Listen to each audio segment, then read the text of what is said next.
Oi, oi, eu sou Macarena. Eu sou Bárbara. Prazer. A gente hoje vai falar sobre o quadril, Sim, ou como eu conozco, cadeira. As cadeiras não mentem.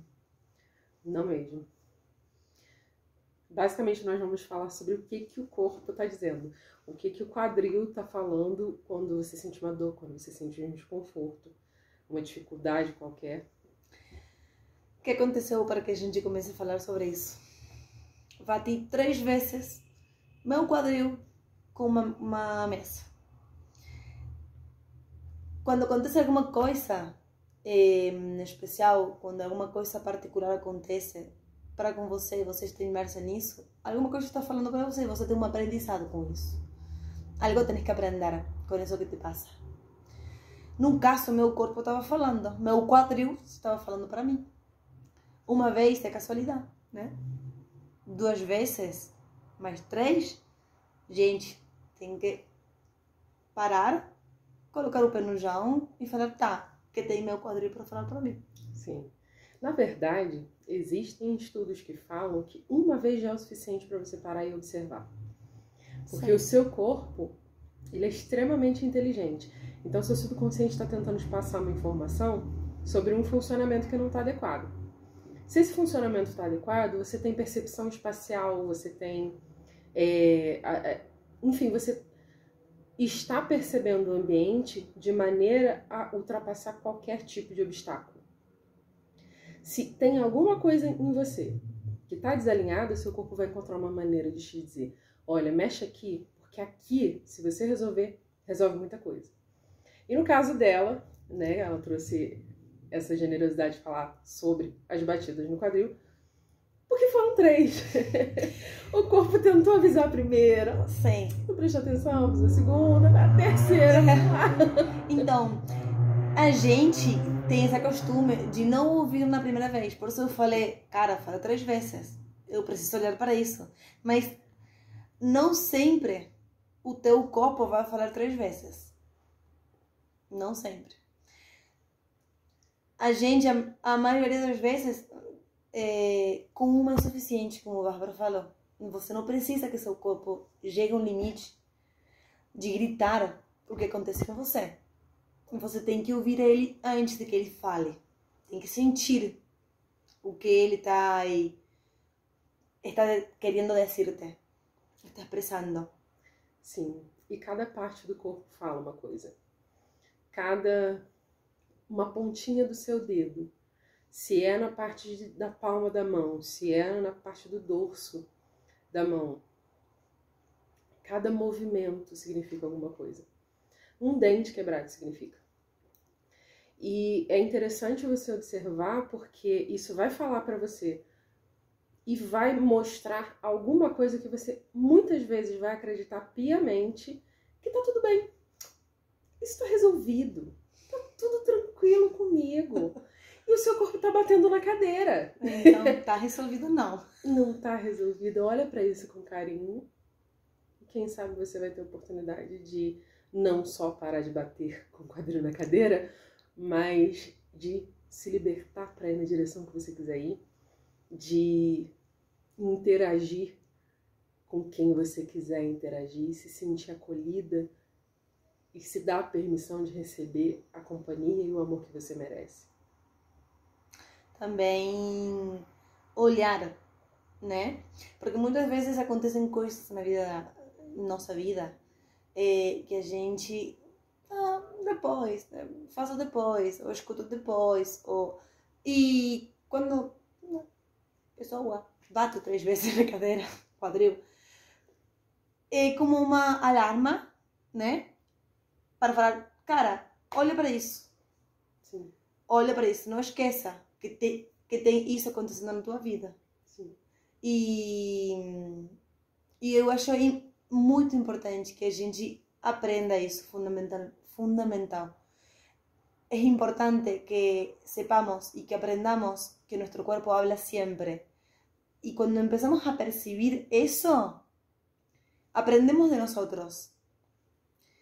Evoluimos porque nos escuchamos. Y al escucharnos también nos amigamos con eso que nos pasa. Y al amigarnos con nosotros mismos, también nos amigamos con el resto. E se gera essa empatia, essa sensação de eu estou bem comigo, também estou bem com ela. Eu compreendo a sua dor, eu compreendo porque fala quando fala, ou eu compreendo porque também olho isso para mim. Sim. Existe alguma coisa dentro da estrutura do yoga que pode ser feito para essa região? A cadeira fala muito sobre a sexualidade, sobre reconhecer-se, sobre olhar-se, sobre sentir-se, sobre amar-se, sobre priorizar-se. Gera estabilidade e gera essa sensação de me paro forte frente à vida. Tem na filosofia de yoga, tem posturas, e quando você faz uma postura, seja qual for, seja uma postura de pé, ou seja uma postura dupla no meio, ou seja uma postura no chão, a primeira coisa que tem que priorizar, como vos colocas tu quadril, tu cadeira, como te sentís, como alinhas o eixo, o ponto meio. Aqui a gente chamaria do core, né? O centro, né? Também é o alinhamento com o chão e com tua estrutura, com tua coluna, com tu eje. Muito bom.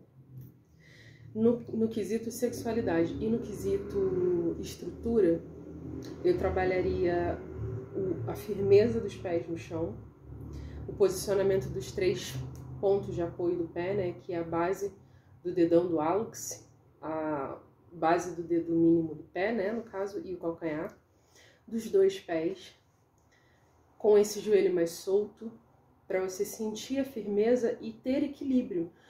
O equilíbrio não é estático, então ninguém fica equilibrado em cima de um barco completamente duro, feito uma rocha. Você tem que estar com a tua base bem estruturada, ou seja, os 3 apoios do pé, mas o teu joelho ele tem que estar flexível, ele tem que estar solto para que você consiga ter essa maleabilidade.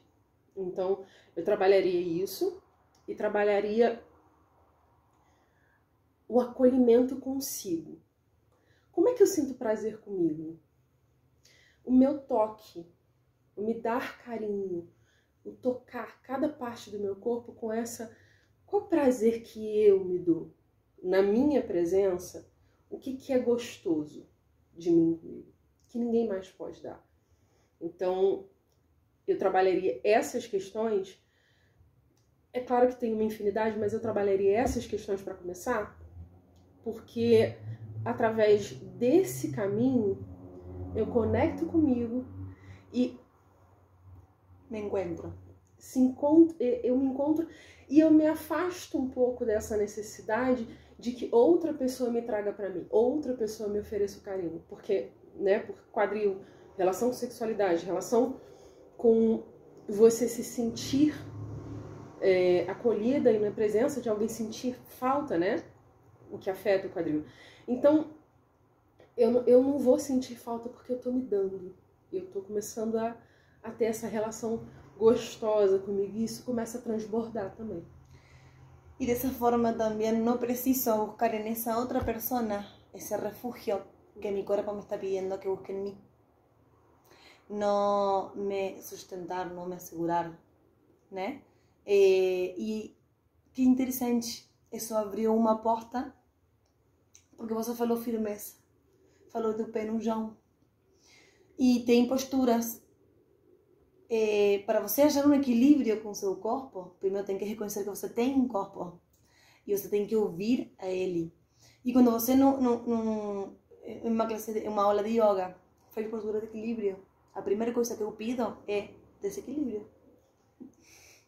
Para achar um equilíbrio, a gente tem que saber onde eu estou posicionada, meu corpo, onde está o peso do meu corpo, se está no calcanhar, no talão, se está para frente. O que significa isso também? E para achar uma postura de equilíbrio, primeiro tem que me desequilibrar para achar o ponto meio. Eu acho Eu vou fazer um parêntese pra gente finalizar, porque é uma conversa rica e a gente vai Abrindo falar portas. vidas, vão abrindo muitas portas, sim. Mas eu senti necessidade de falar isso porque é exatamente o que ela acabou de falar. Eu costumo dizer sempre que em todo o processo de mudança,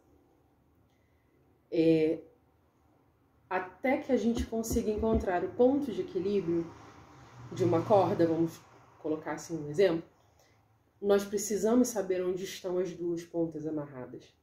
Então, nós tendemos a ir aos extremos, né, de uma conduta, para que a gente possa encontrar onde é o meio e aonde eu posiciono o meu equilíbrio. Então, foi interessante essa conversa e essa finalização, porque, ok, é o quadril, tem uma relação com coisas específicas, mas quando eu começo a mudar, eu saio de um ponto, eu vou para outro ponto. O equilíbrio não é estático, eu não preciso parar em lugar nenhum. Eu posso descobrir várias parcelas de mim no toque e eu posso projetar muito mais mudanças além disso. E isso pode trazer ainda mais novidades no quesito relação com o outro, mudanças para fora da minha vida. Então, eu saio de um ponto, eu vou para outro e eu encontro o meio. E eu vou deixar essa porta aberta para depois falar sobre o equilíbrio. Sim. As posturas do pé. Falamos bastante disso, né? Sem querer. Muito. Gratidão. Gratidão.